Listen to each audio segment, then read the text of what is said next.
Think about the incredible joy surrounding the birth of a child in India. It's this monumental occasion, really, a peak moment for families. Mm. But here's a jarring reality. For so many women, that exact same event, welcoming a child, can feel like a career knockout punch. It absolutely can. We're seeing a really significant number of talented, capable Indian women stepping back, or, let's be honest, often being pushed out of their professional lives right after motherhood. And this isn't just, a few isolated choices. The data shows something much bigger, a more troubling pattern. Exactly. Family is just so central in India. Oh, agree. It's fundamental. But then motherhood hits, and bam, this huge career shift happens for women. Or, more accurately, a departure.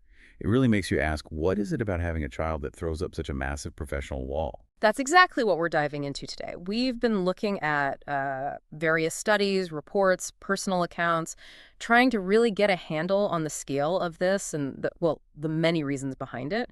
We'll cover the stats, look at how maternity benefits actually work or don't work on the ground, the power of societal norms, workplace issues, and even the surprising impact of marriage itself. Right. So for you listening, we're aiming to understand not just a women's issue, but really a critical challenge. One that hits India's whole economy, its social fabric. It's about grasping these underlying forces, why losing all this talent really demands our attention. Okay, let's get straight to the numbers because they do paint quite a picture.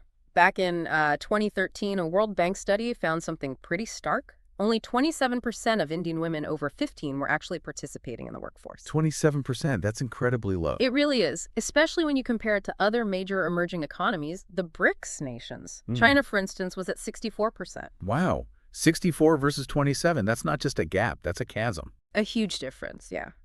Now, things have shifted a bit. There's been some movement. The latest periodic labor force survey, that's the government's big employment tracking survey, for 2022-23 showed a rise to 35.9%. Okay, 35.9%, that does sound like progress. It's moving up. It definitely is a step, and any increase is positive, of course. But we need to consider the speed. It's still quite slow progress, and we're still way behind many other developing countries. And crucially, when you zero in on motherhood, the picture gets, even tougher. Right. That's where it seems to really bite.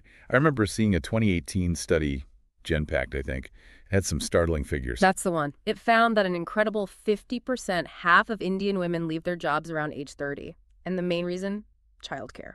Half the female workforce at that key career stage stepping away. Yeah. Just, wow. And it doesn't stop there. For the women who do try to come back after a break, the struggle continues. That same study found almost half of them, 48%, who rejoin the workforce, end up quitting again. And get this, within just 4 months. 4 months. So they barely get their foot back in the door before they're leaving again. That says so much about the difficulties they face returning. It really does. It's like hitting a brick wall almost immediately. And think about career progression. Moving up the ladder, we're seeing only a tiny fraction, maybe 16%, according to some analyses, actually reaching senior leadership roles if they become mothers. That potential is just evaporating. 16%. That's a huge loss of leadership talent. Exactly. And the latest data we have from a 2024 India Spend report really focuses on that immediate post-childbirth period. It showed that a staggering 65.5% of mothers with babies under 1 year old are out of the workforce. 65%. 2 out of 3 new mothers. 2 out of 3. And the reasons they cite, primarily the need for childcare or the lack of proper maternity benefits, they're essentially sidelined. Sidelined feels like the right word. Often not a choice, but a consequence of a system that just isn't set up for them. Okay, the scale is clear. It's massive. Let's really unpack the why, what's driving this. It's definitely multifaceted, a real tangle of issues. But we can pull out some key culprits. The Maternity Benefit Act is a good starting point. On the surface, especially after the 2017 amendment, it looks quite progressive. 26 weeks paid leave, rules for adoptive mothers, even work from home options sometimes, mandatory creches if a company has 50+ employees. Yeah, reading the provisions, it sounds pretty solid, like it should cover things. So where does it fall down? The massive disconnect is in who it actually covers, the hard truth. Around 94% of working women in India don't get these benefits. 94%. How? Because the vast majority, over 85%, work in the informal sector. Think street vendors, domestic workers, women in tiny, unregistered workshops. The act just doesn't apply to them. So it's like this safety net exists, but it's only hovering over a tiny corner of the actual workforce. Precisely. And even for those in the formal sector it could apply to, there are hurdles, like the rule about needing to have worked at least 80 days in the last year to qualify. Ah, okay. So casual workers, seasonal workers, they might easily miss out. Exactly. It makes eligibility tricky for many. It's like being promised a five-star meal, but then being told the kitchen's shut for almost everyone who's hungry. It's incredibly frustrating. That really highlights the gap between law and reality. Okay, beyond the legal stuff, there's this other huge factor, societal pressure, right? The expectations around mothers. Oh, absolutely. It's enormous.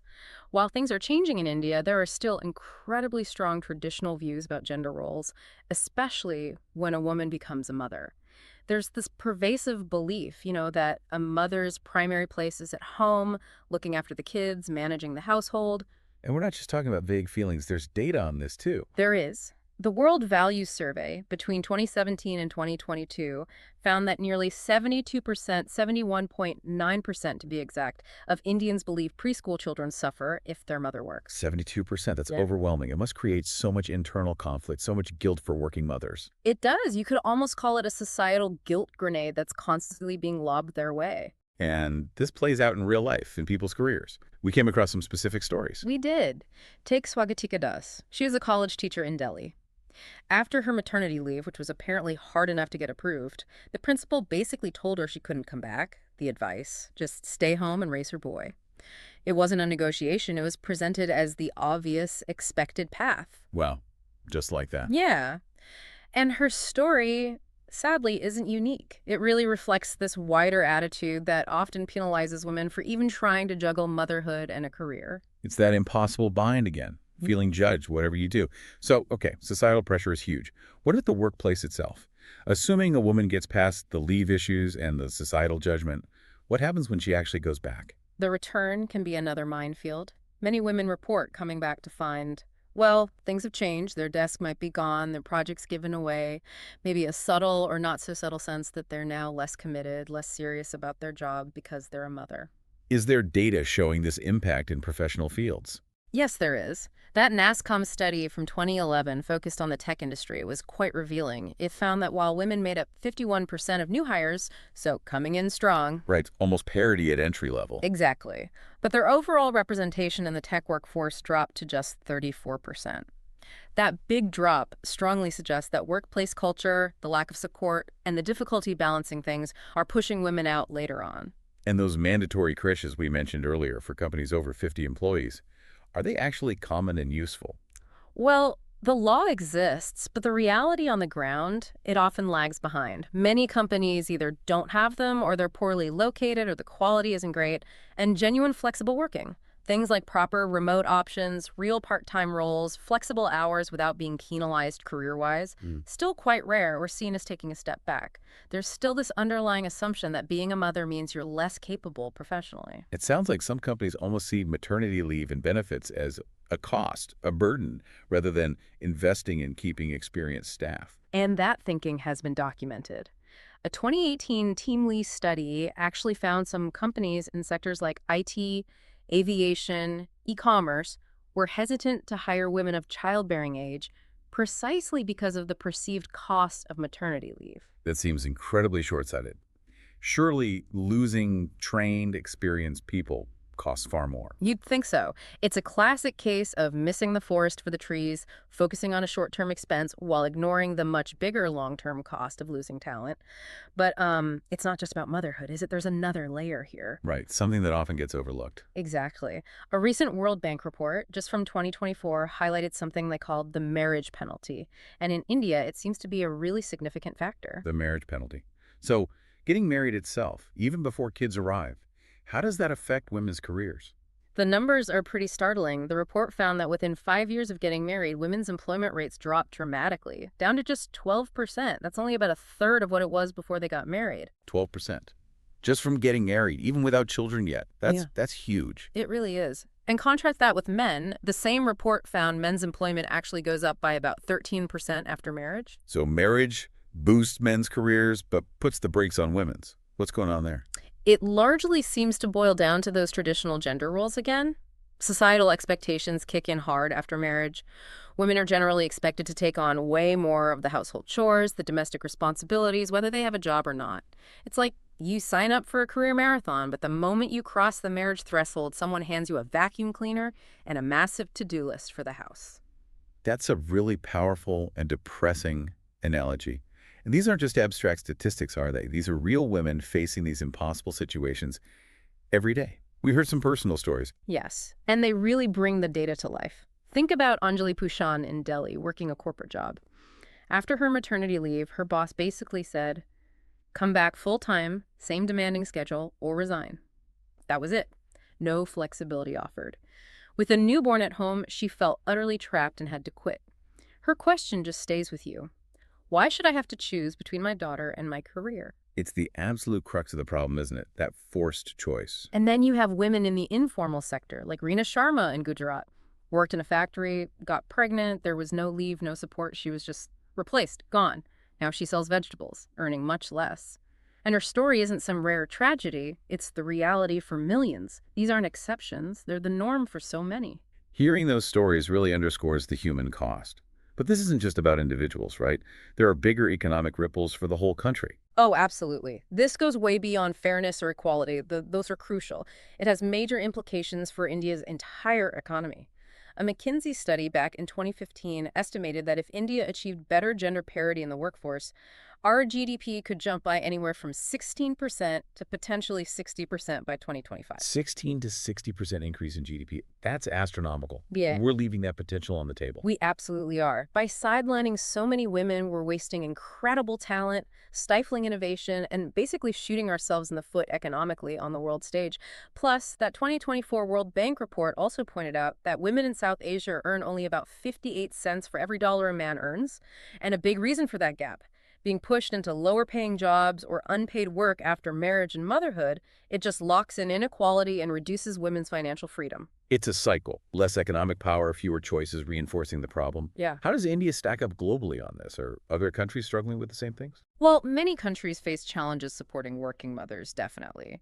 But the specifics differ. Take the UK, for example. The Fawcett Society there reports mothers leaving jobs mainly due to childcare costs and availability issues. But generally speaking, the UK has, stronger safety nets, more access to subsidized childcare, more established flexible work norms, which helps cushion the blow somewhat compared to India. Okay, so similar problems, but maybe better support systems elsewhere.